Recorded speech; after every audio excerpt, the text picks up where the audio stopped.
The stars do not remember. They burn, they dim, they die, but they hold no memory of the civilizations that rose beneath their light, no record of the empires that charted their positions and gave them names in 10,000 forgotten tongues. Time, in the vastness of the galaxy, is a river too wide to cross, too deep to fathom. What seems eternal to those who live and love and build is merely a heartbeat in the cosmic dark, a flash of light swallowed by the endless night. Velshara Anthonus had lived long enough to understand this truth.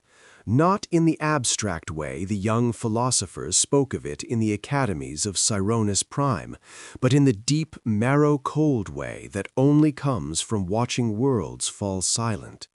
She was old now, 417 cycles, ancient even by the standards of the siren, whose lifespans stretched like slow songs across centuries. Her carapace had faded from the brilliant azure of youth to a muted gray-blue, threaded with silver where old injuries had healed. Her secondary eyes, once sharp enough to read stellar drift without instruments, now required corrective lenses that floated before her face like captured moons. She stood alone on the observation deck of the resplendent Thought, the last of the Siron dreadnoughts still capable of sustained faster-than-light travel. Outside the viewport, the void pressed close, empty of the convoy that should have accompanied them, empty of the 37 ships that had departed Cyronius Prime 6 cycles ago, empty of the 900,000 souls who had believed, as she once had, that their civilization was too vast, too ancient, too enlightened to truly fall. The Devourers had taught them otherwise. That was what they called the enemy, though the name was insufficient. The Devourers were not a species in any conventional sense. They were a hunger given form, a gestalt intelligence born from merged mechanical and biological components that consumed everything in their path and repurposed it into more of themselves. They had emerged from the galactic core 18 cycles ago, a spreading darkness that swallowed star systems whole. 14 elder civilizations had stood against them. 14 civilizations that had existed for millennia, that had built Dyson spheres and ring worlds, that had mapped the cosmic microwave background and debated the nature of consciousness itself. 13 were gone now. The Siron were the last. Velshara's forward hands trembled slightly as she pulled up the latest casualty reports on her whist display. The numbers were almost abstract in their horror. Cyronius Prime, orbital habitats destroyed, 93 billion confirmed dead.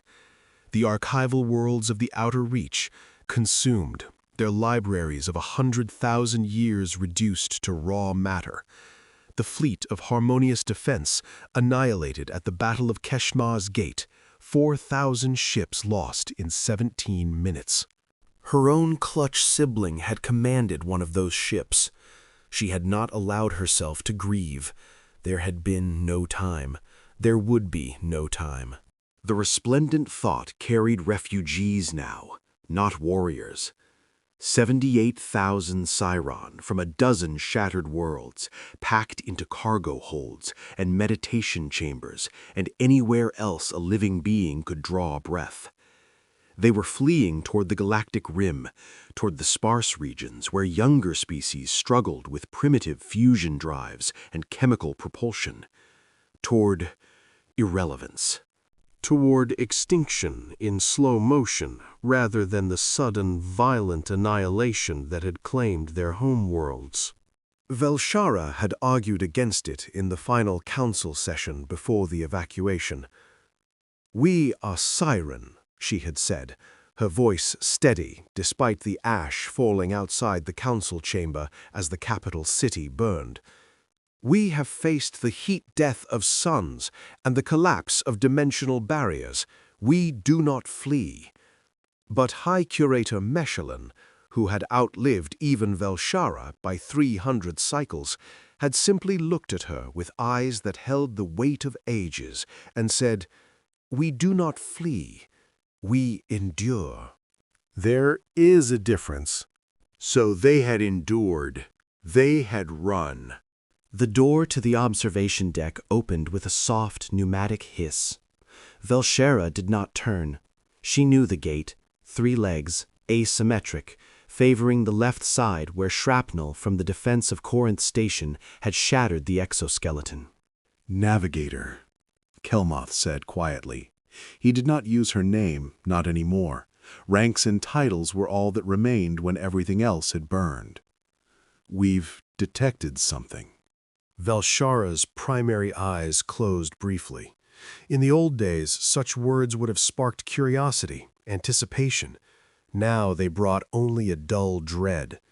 She turned slowly, her robes, once ceremonial, now simply warm, shifting around her frame.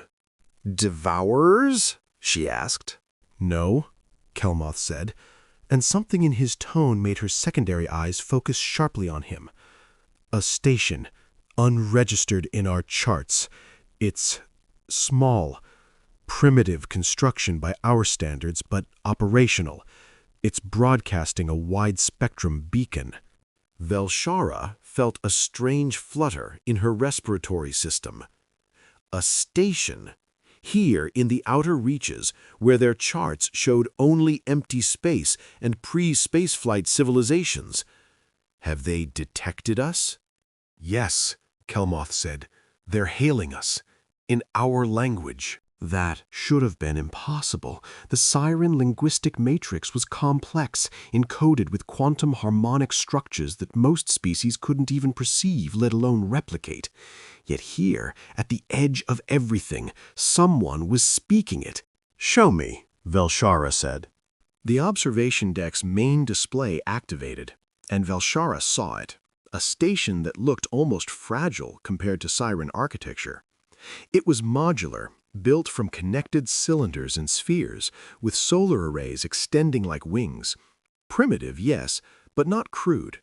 There was an efficiency to it, a purposefulness that suggested minds that worked within limitations and made those limitations into strengths. "What species?" she asked. "They call themselves human," Kelmoth said, and Velshara's memory stirred. Human. She knew that name, distantly. A survey expedition had catalogued them perhaps 80 cycles ago. A young species, barely 300,000 years old, confined to a single star system. Technologically, adolescent. The report had noted their fractious nature, their tendency toward violence, their brief lifespans that barely allowed wisdom to accumulate. The Siren had noted their existence and moved on.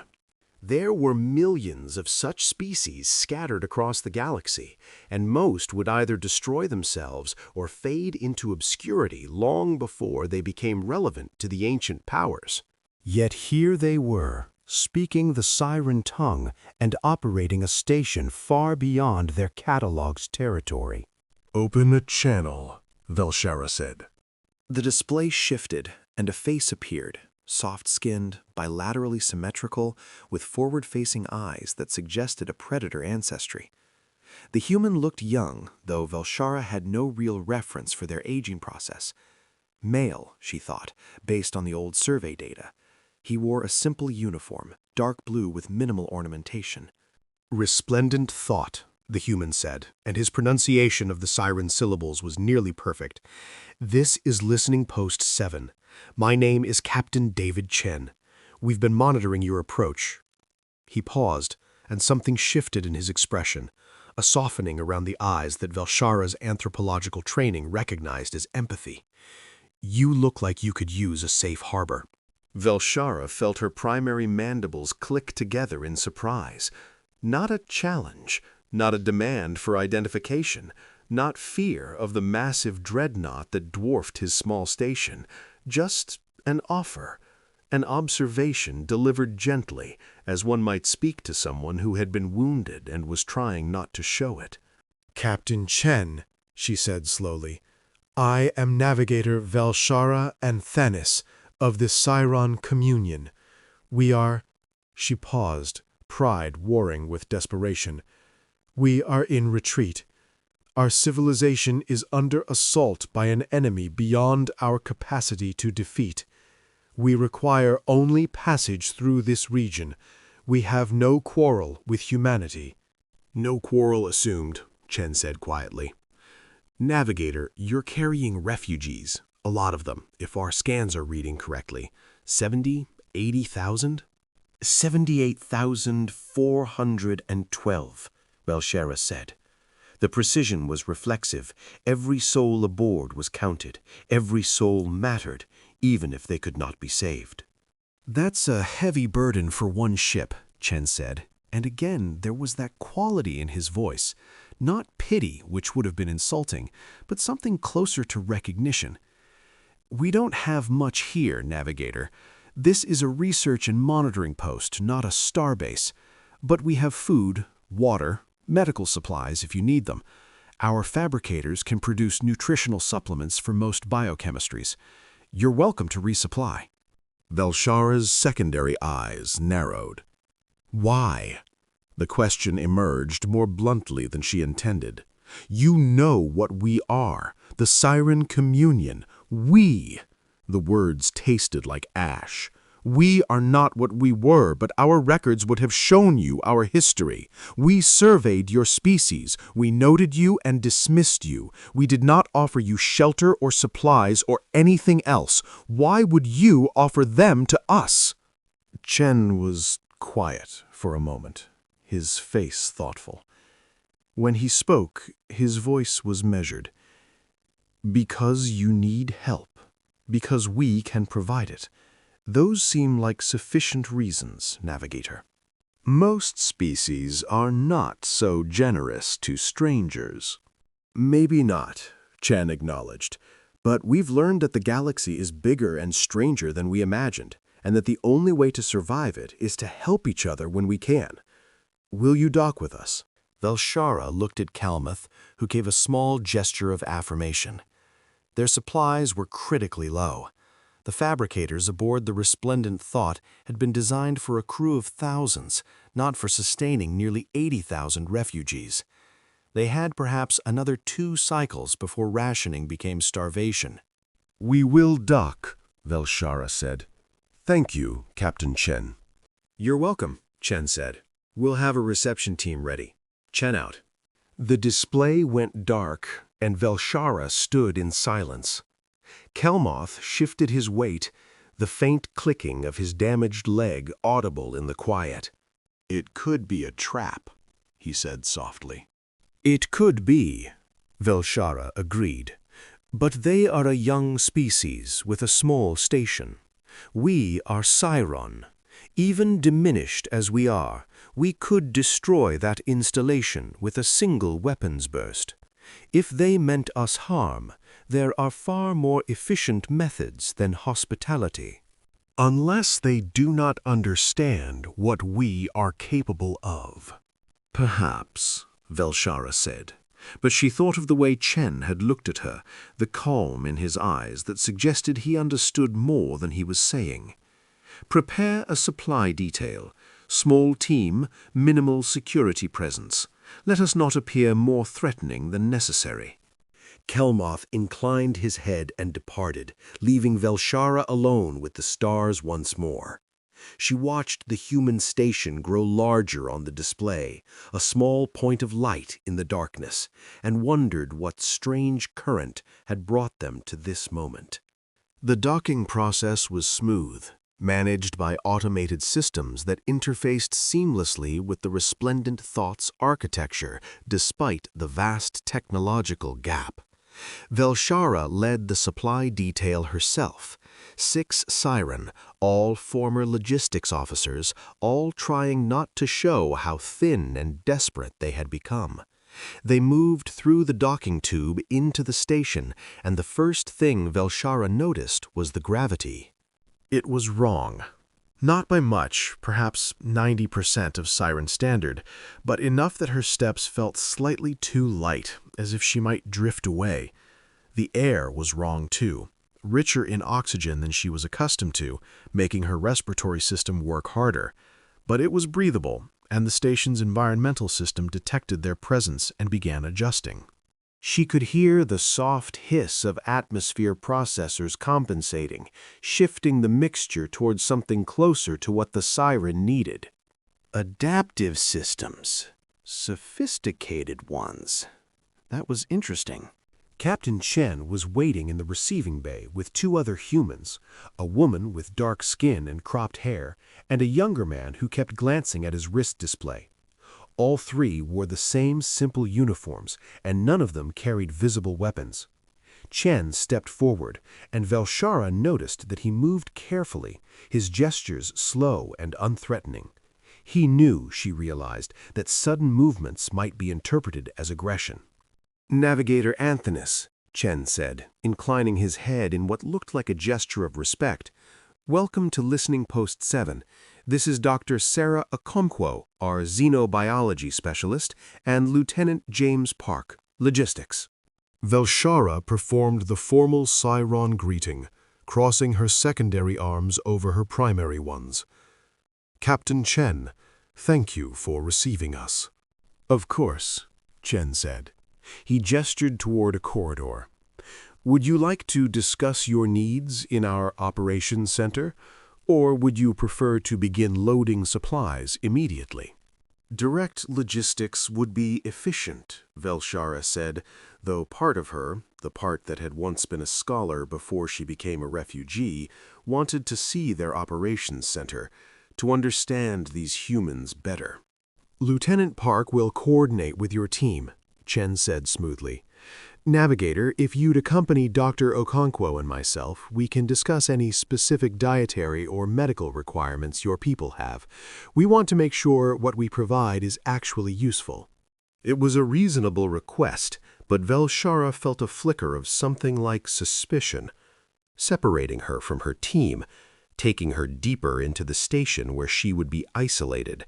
But again, these were humans, young and small, and she was Siren. She nodded. The corridors of the station were narrow by Siren standards, but clean and well-maintained. They passed other humans, crew members who glanced at Velshara with curiosity but not fear. That struck her as odd. They were looking at an alien being who stood nearly 3 meters tall, whose carapace was designed to withstand hard vacuum, who belonged to a civilization that had been cataloging stars when humanity's ancestors were learning to control fire. Yet they looked at her the way one might regard an unexpected but not unwelcome visitor. The operations center was small, dominated by screens displaying data streams in various human languages and mathematical notations. Chen gestured to a seat, then seemed to realize it was designed for human proportions. "My apologies, Navigator. We don't have furniture suited to your physiology. Would you prefer to stand?" "Standing is acceptable," Velshara said. She watched as Dr. Okonkwo pulled up a display showing various molecular structures, proteins, amino acids, trace elements. "We pulled some data from the old survey reports," Okonkwo said, her tone professional but warm. "But I'd like to verify the nutritional requirements for your people. We can synthesize most complex organic molecules, but I want to make sure we're not missing anything critical." They spent the next hour going over biological details, and Velshara found herself reluctantly impressed. Okonkwo asked intelligent questions, made connections quickly, and adjusted her models in real time based on Velshara's input. The human understanding of xenobiology was far more sophisticated than the survey reports had suggested. As they worked, Chen sat quietly at one of the consoles, occasionally checking data, but mostly just watching. Not staring, not studying her as a specimen, but watching with the calm attention of someone who was genuinely interested. Finally, Velshara's curiosity overcame her caution. "Captain Chen," she said, "what is a listening post?" Chen looked up, a slight smile on his face. Exactly what it sounds like, Navigator. We listen, we observe, we monitor communications, track ship movements, map gravitational anomalies, catalog phenomena. We're one of 47 such stations positioned around the rim. 47, Velshara repeated. That was a substantial commitment of resources for a species that, according to their records, had only achieved faster-than-light travel within the last 50 standard cycles. You are watching the galaxy. We're paying attention, Chen corrected gently. There's a difference. We learned early that the galaxy is full of civilizations older and more advanced than us. We figured the smart thing to do was listen more than we talk, watch more than we act, learn what's out there before we blunder into something we don't understand. Cautious, Velshara said. Cautious, Chen agreed, though some of our people would say paranoid. He paused, and his expression grew more serious. Navigator, we've been tracking unusual activity from the galactic core for the past 15 cycles. Energy signatures consistent with massive fleet movements, stellar engineering on a catastrophic scale, entire civilizations going silent. We've tried to contact some of the elder species to understand what was happening, but he trailed off delicately. But the elder species do not respond to queries from primitives, Velshara finished, and the bitterness in her own voice surprised her. That's a harsher way of putting it than I would, Chen said, but yes, we've been monitoring from a distance, trying to piece together what's happening, and then your ship appeared on our sensors, massive, fast, alone, heading away from the core region at maximum velocity. He met her eyes. Whatever is out there, it's bad enough to make the siren run. That tells us everything we need to know about how serious this is. Velshara felt something twist in her thorax. They knew. These young humans with their small station and their careful manners knew that the siren were fleeing, knew that something terrible was consuming the galaxy, and instead of hiding, instead of directing their resources toward defense, they had offered supplies and sanctuary. You should flee as well, Velshara said quietly. Take your people, your ships, everything you have, and go dark. Hide in the spaces between stars. The Devourers, that is what we call them, they consume everything. Technology, biology, information. They cannot be negotiated with, cannot be reasoned with. 14 elder civilizations stood against them. 13 are gone. The Siron will be the 14th. Her secondary eyes closed. Do not let humanity be the 15th. Chen was quiet for a long moment. When he spoke, his voice was soft but steady. Can I ask you something, Navigator? When the Siron stood against the Devourers, were you alone, or did you fight alongside the other elder civilizations? Velshara's mandibles clicked in confusion. We fought together. The coalition of ascended species. 14 civilizations, coordinating our fleets and resources. And yet you lost, Chen said, not unkindly. 14 civilizations, each with thousands of years of history and technology, fighting together, and you lost. Why? Velshara felt anger flicker, then die. Because he was right to ask. Because the question had haunted her through every sleepless rest period since the evacuations began. Because we could not truly coordinate. Because each civilization had its own strategies, its own technologies, its own priorities. Because we were too proud to subordinate ourselves to a unified command. Because we believed, each of us, that our way was superior, our understanding deeper. We fought together, but we did not fight as one. The admission tasted like poison, but it was the truth. Humanity has an advantage you didn't have, Chen said quietly. We've only been doing this for a few decades. We haven't had time to become arrogant. We know we're small, We know we're young, and we know that means we have to be smart. We have to work together. We have to adapt." He stood, moving to one of the displays and pulling up a star chart. "We've already sent word back to human space about your situation, not just to our military command, but to everyone. Scientists, engineers, logistics experts, historians, psychologists, everyone who might have insight. We're mobilizing, Navigator." "Mobilizing?" Velshara repeated. The word seemed absurd. "Captain Chen, with respect, humanity has what? A few thousand ships? Perhaps a few dozen worlds? The Siren had 100,000 vessels in our primary fleet alone. The Corinth hegemony fielded planet killers that could sterilize a solar system in hours. The Tlarn consciousness had weapons that could destabilize space-time itself. All of it was not enough. What can humanity possibly do?" Chen looked at her, and in his eyes she saw something that made her respiratory system stutter. Not fear, not bravado, something else, something calm and deep and utterly implacable. "I don't know," he said simply, "but we're going to find out." Dr. Okonkwo cleared her throat.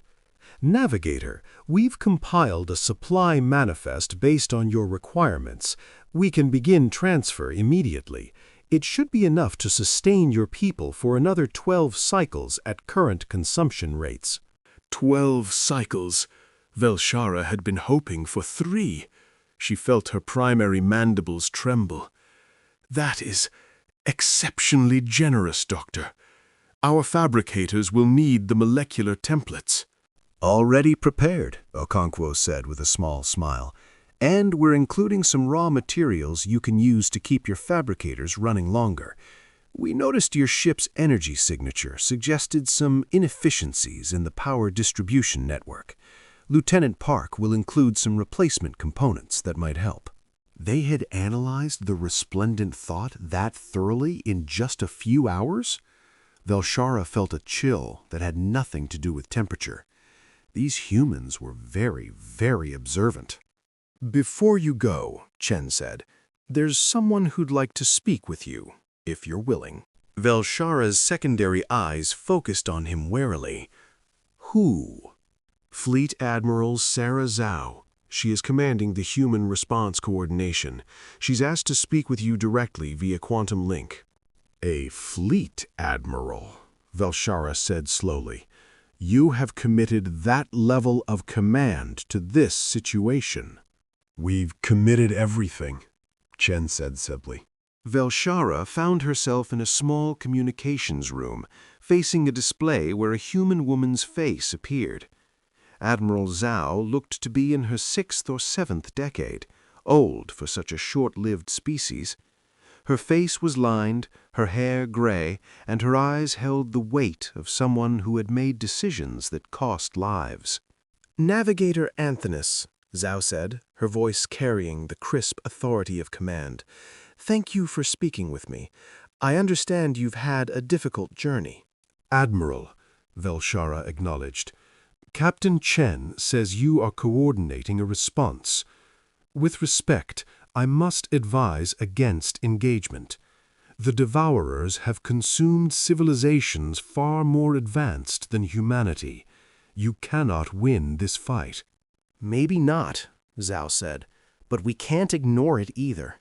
The Devourers are moving toward the rim, toward our space.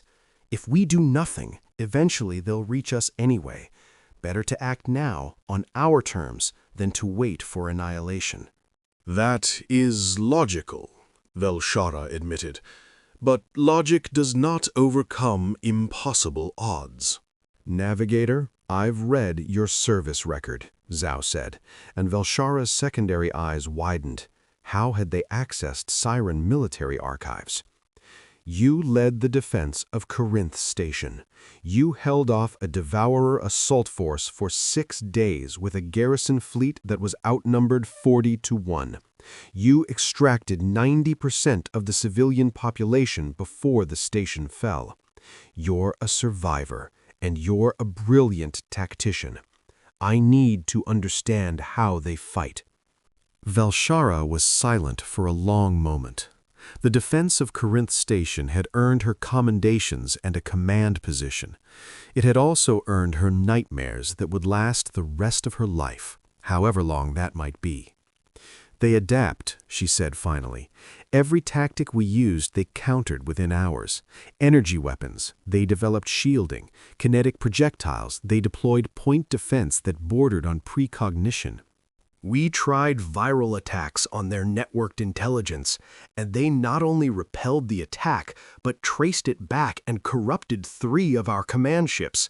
They learn faster than we can innovate." "How do they communicate?" Zhao asked. "What holds their Gestalt intelligence together?" "We don't know. We theorized it was quantum entanglement, but we were never able to confirm it before—" She trailed off. "Before we lost our research facilities. Before the scientists who studied such things were consumed." "What about their production capabilities? How quickly can they replicate?" "Exponentially. They consume a ship. They incorporate its matter and technology. One devour a vessel becomes 3 within a standard day. 3 become 9. The mathematics are inevitable." Do they have a central command, a core intelligence that directs the swarm? If they do, we never found it. The Tilarn consciousness believed they were entirely distributed, that every unit contained the whole of their intelligence. Destroying one accomplishes nothing. Zhao was quiet, her eyes distant as she processed the information. "Navigator, would you be willing to share your tactical data? Everything the Siren learned about the Devourers? I know it's a lot to ask." "I will share everything," Velshara interrupted. The words came out harder than she intended. "What good is knowledge if it dies with us?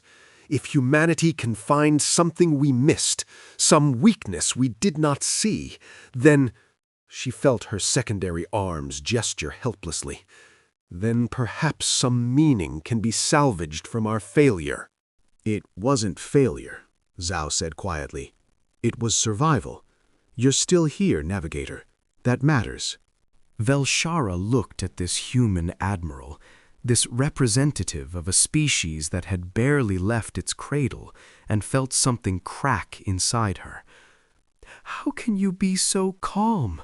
she asked, and her voice broke slightly. "You are facing the end of everything, and you speak as if you are planning a difficult but manageable campaign." Zhao's expression softened. "Because panic doesn't help. Fear doesn't help. We've learned that the hard way, Navigator. Humanity has faced extinction before, not from external threats, but from our own hands. Climate collapse, nuclear standoff, engineered plagues. We've stood on the edge of oblivion and chosen to step back, to work together, to survive. This is bigger, yes, but the principle is the same. We endure." That word again, endure. The same word High Curator Mechalon had used. "How many ships do you have?" Velshara asked. In total, about 8,000 combat-capable vessels, another 12,000 civilian ships that were retrofitting with weapons and shields. 8,000. The Siren had lost 10 times that many in the first major engagement. It will not be enough. "Maybe not," Zhao agreed. "But it's what we have, so it will have to be. Navigator, I'm sending a ship to your location, the UESS Discovery. She's one of our newest vessels, designed for extended deep space operations. Her captain, Commander Marcus Okafor, has orders to escort you to a safe staging area where we can continue this conversation and begin integrating your tactical data into our planning. Will you accept the escort?" Velshara felt exhaustion wash over her. She was so tired of making decisions that determined who lived and who died. But she was still a navigator, and these humans were offering help when they had every reason to turn away. "Yes," she said, "we will accept." "Good," Zhao said. "The Discovery will be there in 18 hours. Until then, rest. Eat. Captain Chan's team will take care of you. And Navigator," Zhao's eyes met hers through the quantum link, "thank you for warning us. That took courage." The connection closed, and Velshara stood alone in the small communications room. Courage. The word felt hollow. There was no courage in running, in watching your civilization burn and being unable to stop it. But perhaps the humans saw things differently. Perhaps their youth gave them a perspective that age had stolen from the siren.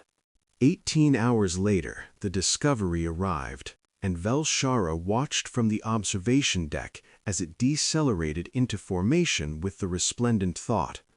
It was smaller than a siren dreadnought, more streamlined, covered in sensor arrays and communications equipment that gave it an almost organic appearance.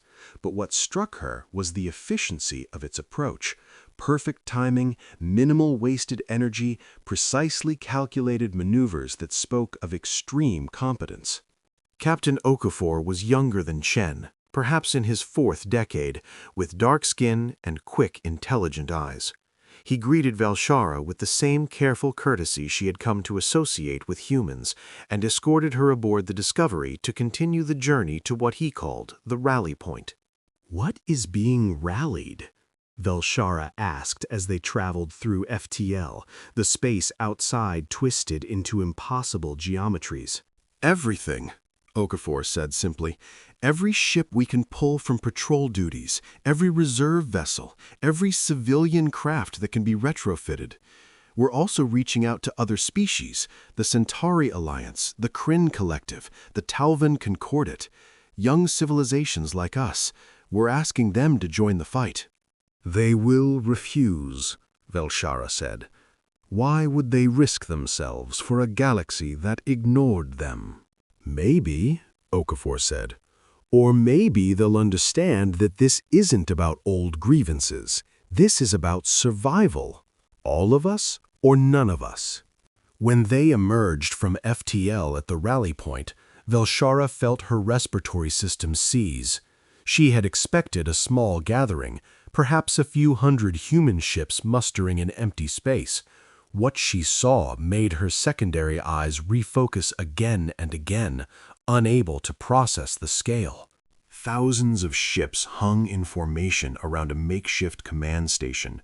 Human vessels, yes, but also ships she recognized from ancient survey data. Centauri destroyers with their distinctive curved hulls. Kryn science vessels bristling with sensors. Talvan colony ships being hastily fitted with weapons.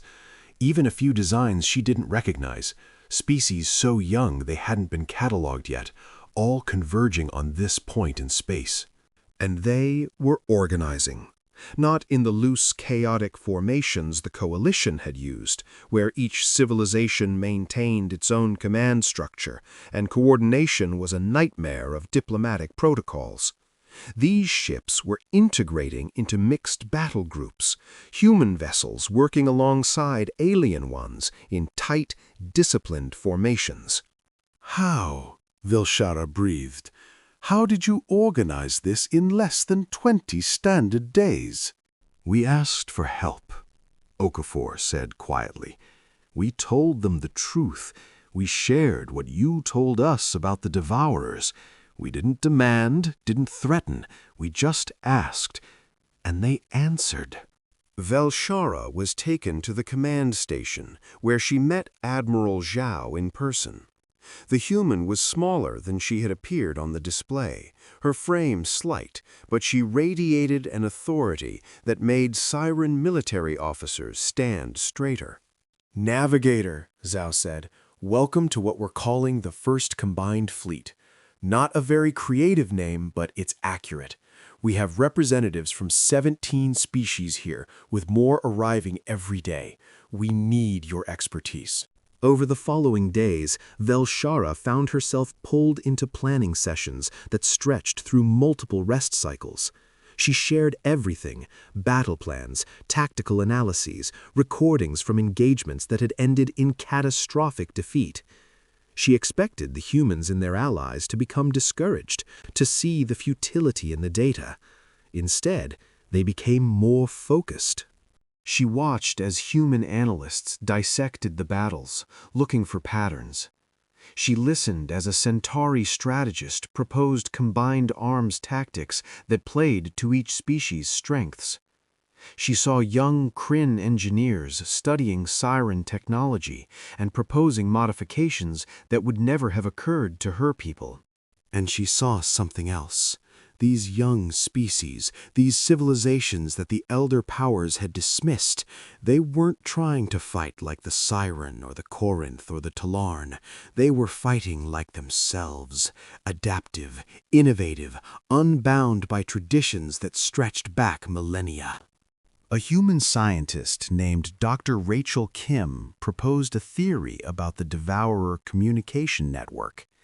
If they're using quantum entanglement, she explained to a room full of military officers and xenobiologists, then they're limited by the speed at which they can establish new entangled pairs. That means there's a propagation delay when they expand into new territory, a window where new Devourer units aren't fully integrated into the collective intelligence. How long is this window? Velshara asked. Based on your tactical data, approximately 40 to 60 seconds. Long enough to exploit if we're fast enough. 40 seconds. The Siren had never thought in terms that small. Their battle doctrines were built around prolonged engagements, wearing down the enemy through superior technology and coordination. But 40 seconds, if you could strike hard enough, fast enough. A Talvin tactical officer proposed using their colony ships as mobile manufacturing platforms, producing simple kinetic projectiles in vast quantities. We don't need sophisticated weapons, he explained. We need volume. If the Devourers adapt to each threat, we hit them with so many different threats simultaneously that they can't adapt fast enough. Admiral Zhao listened to every proposal, every idea, no matter how junior the officer or scientist presenting it. She made decisions quickly, delegated authority without hesitation, and maintained a calm that Velshara found both reassuring and deeply unsettling. This was a human who had accepted that they might all die, and who had decided that death was not an excuse for panic. 3 weeks after arriving at the rally point, Velshara was summoned to Zhao's office. The Admiral looked tired, her eyes shadowed, but her voice was steady. Navigator, our long-range sensors have detected Devourer activity. They're moving into the Kethris sector, consuming what's left of the Varlon civilization. We estimate they'll enter the territories of younger species within 6 standard weeks. Velshara felt cold settle into her thorax. 6 weeks. Will you be ready? No, Xiao said bluntly. We need months, maybe years to prepare properly. But we don't have that time, so we'll fight with what we have. I wanted to ask you something before we commit. Yes. Will you fight with us? I'm not asking you to sacrifice your people. The Resplendent Thought can evacuate to safety, escort the other Siren refugees to shelter while we engage. But if you're willing to stay, if you're willing to add your ship and your expertise to the first combined fleet, it would make a difference. Velshara thought of High Curator Meshalon's words. We endure. But endurance alone was not enough.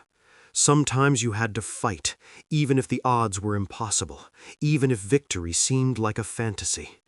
Because the alternative was surrendering to the dark, and that was a choice that denied everything the Siren had ever been. We will fight, Velshara said, the Resplendent Thought and her crew. We will stand with humanity. Zhao's expression didn't change, but Velshara saw something shift in her eyes. Relief, perhaps, or gratitude. Thank you, Navigator. We'll make it count. The first combined fleet moved out 3 days later. Velshara stood on the bridge of the Resplendent Thought, now integrated into a mixed battle group with human destroyers, Centauri frigates, and Talvin support ships. Around her, the crew worked with a focus she hadn't seen since before the evacuations began. They were no longer running, they were hunting. The plan was aggressive to the point of madness. The fleet would strike at the Devourers in the Kethris sector, hitting them while they were still consuming the Varlon worlds, before they could fully integrate their gains. Hit-and-run tactics, exploiting that 40-second window Dr. Kim had identified, then retreating before the Devourers could adapt and counterattack. It would either work, or they would all die. Velshara found herself strangely calm with that binary outcome. They emerged from FTL at the edge of the Kethris sector, and Velshara saw what remained of the Varlon, a civilization that had built crystalline megastructures around their stars, that had composed symphonies in gravitational waves. The structures were being dismantled, consumed, converted into devourer ships that looked like cancerous growths on the fabric of space itself. All ships. Admiral Zhao's voice came across the fleet-wide channel, calm and clear. Execute Phase 1. Make every shot count. The first combined fleet split into dozens of smaller task forces, each hitting a different devourer concentration simultaneously. The Resplendent Thought's battle group drove deep into the enemy formation, weapons firing in coordinated salvos that had been planned down to the microsecond. Siren energy beams, human railguns, Centauri plasma torpedoes, Talvin kinetic swarms, every weapon system firing in perfect synchronization. And in those first 40 seconds, it worked. Devourer ships died, their hulls ripped apart before they could adapt, before they could respond. Velshara watched in disbelief as confirmed kills poured in across the tactical display. 20 ships, 50, 100. Then the Devourers began to adapt, and the battle became hell. All ships, Phase 2, execute. Zhao's voice, still calm. The task forces broke off, retreating in different vectors, forcing the Devourers to split their pursuit. The Resplendent Thought's engines burned at maximum, outrunning the pursuing enemy by margins so thin that Velshara's sensors could track individual weapon impacts against their shields. But they made it out. The entire fleet made it out, regrouped at a rally point 3 light-years away, and began immediate battle damage assessment. Losses? Zhao asked. 17 ships destroyed, 43 damaged but operational, came the report from one of the human tactical officers. We're estimating Devourer losses at approximately 400 vessels. 400 to 17. By the mathematics of the old coalition engagements, that was impossible. But Velshara had watched it happen. The young species, fighting together with an integration and coordination the elder civilizations had never achieved, had done the impossible. Repair what we can, Zhao said. We hit them again in 6 hours. Different sector. They'll be adapting to our tactics, so we change the tactics. Navigator Anthonus, I need your input on their likely defensive posture. And so it continued. The first combined fleet became a ghost, striking and fading, never fighting the prolonged engagements the Devourers expected. They hit supply lines, manufacturing nodes, resource extraction operations. They destroyed newly created Devourer vessels before they could be fully integrated into the swarm. They learned and adapted faster than the enemy could compensate. Word began to spread across what remained of the galaxy's communication networks. The young species were fighting back. The humans and their allies were winning. And fear spread faster than light. Velshara began to understand what that meant when she monitored Devourer communication intercepts. The Gestalt intelligence was adjusting, reallocating resources, changing strategic priorities.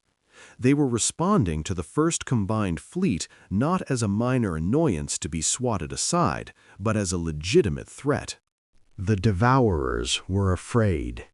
6 weeks into the campaign, Admiral Zhao called a fleet-wide conference.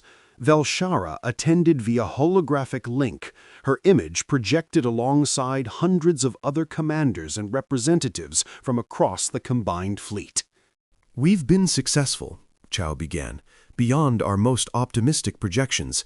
We've destroyed an estimated 12,000 Devourer vessels and disrupted their expansion into the Rim territories. But we're reaching a critical decision point. We can continue hit-and-run operations indefinitely, bleeding them slowly, or—" She paused, and Velshara saw steel in her eyes. "We can go for the core." Murmurs rippled through the assembled commanders. Going for the core meant striking at the heart of Devourer territory, the Galactic core region where they had first emerged. It meant committing to a decisive battle on a scale that would dwarf everything they had done so far. "Our intelligence suggests," Zhao continued, "that there is a central nexus in the core region. Not a command center in the traditional sense, but a concentration of their Gestalt intelligence. Dr. Kim's team believes that if we can strike it with sufficient force, we can disrupt the quantum entanglement network that holds them together.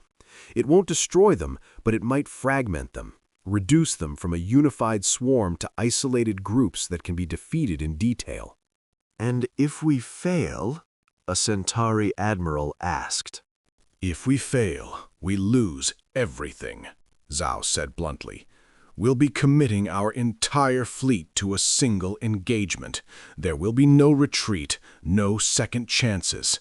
But if we succeed, we might actually win this war."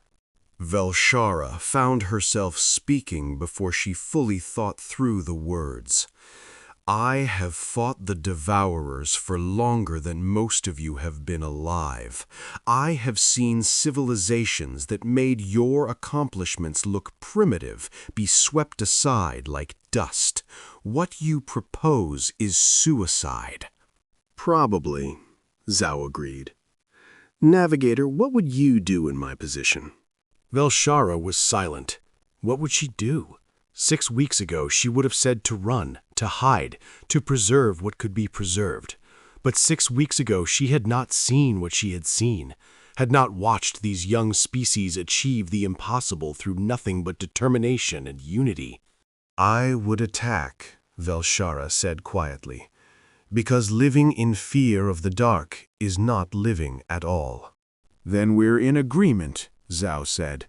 "All ships, prepare for deep core operations. We move in 72 hours. The journey to the galactic core took 11 days at maximum FTL velocity.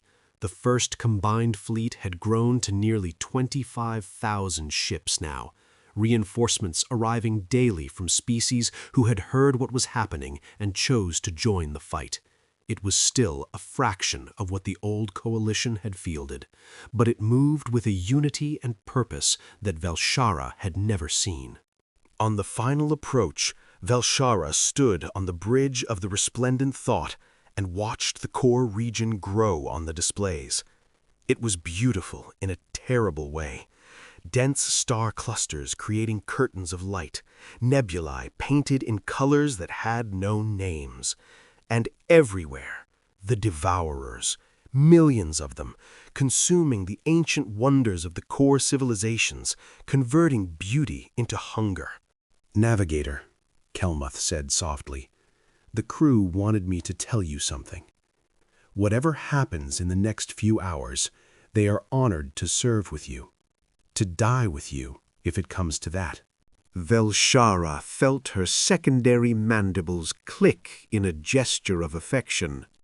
"Tell them the honor is mine, and tell them we are not here to die, we are here to win." The first combined fleet emerged from FTL in a perfect geometric formation, 25,000 ships arriving simultaneously in a sphere around the Devourer nexus. It was a magnificent target, a structure the size of a small moon, built from consumed civilizations, pulsing with energy that twisted space itself. And defending it were more devourer ships than Velshara could count. Hundreds of thousands, perhaps millions. A swarm so dense it looked like a living thing, writhing and hungry. All ships. Admiral Zhao's voice carried across quantum links to every vessel in the fleet. This is it. Everything we've fought for comes down to the next hour. I won't lie to you, most of us won't survive this. But our children will. Our civilizations will. That's worth dying for. A pause. All ships, weapons free. Show them what we're made of. The first combined fleet attacked. It was not a battle. It was an avalanche of coordinated violence that defied description. Every weapon system, every tactic, every strategy they had developed over weeks of constant warfare deployed simultaneously. Human ships drove deep into the devourer swarm with suicidal courage, absorbing fire while siren dreadnoughts obliterated targets with precision that came from millennia of warfare. Chentauri vessels wove through the chaos, their shields protecting damaged allies. Talvin colony ships had been converted into mobile missile platforms, firing thousands of projectiles per second. Kryn science vessels disrupted devourer coordination with electromagnetic pulses calibrated to interfere with quantum entanglement. The devourers adapted, but for the first time they adapted too slowly. The young species changed tactics faster than the swarm could compensate, each wave of attack different from the last, forcing the enemy to react rather than anticipate. Velshara watched ships die. Human ships, siren ships, vessels from species she was only beginning to know. They died by the dozens, by the hundreds, burning bright against the dark. But they died advancing, not retreating, and their sacrifice carved a path toward the Nexus. "Navigator," her tactical officer called out. "Human strike force has breached the Nexus perimeter. They're requesting fire support." All weapons focus fire on coordinates transmitted by human command, Velshara ordered. The resplendent thought's ancient weapons, built when Earth was still covered in ice, spoke with a voice like dying stars. And then, impossibly, the human strike force was inside the Nexus.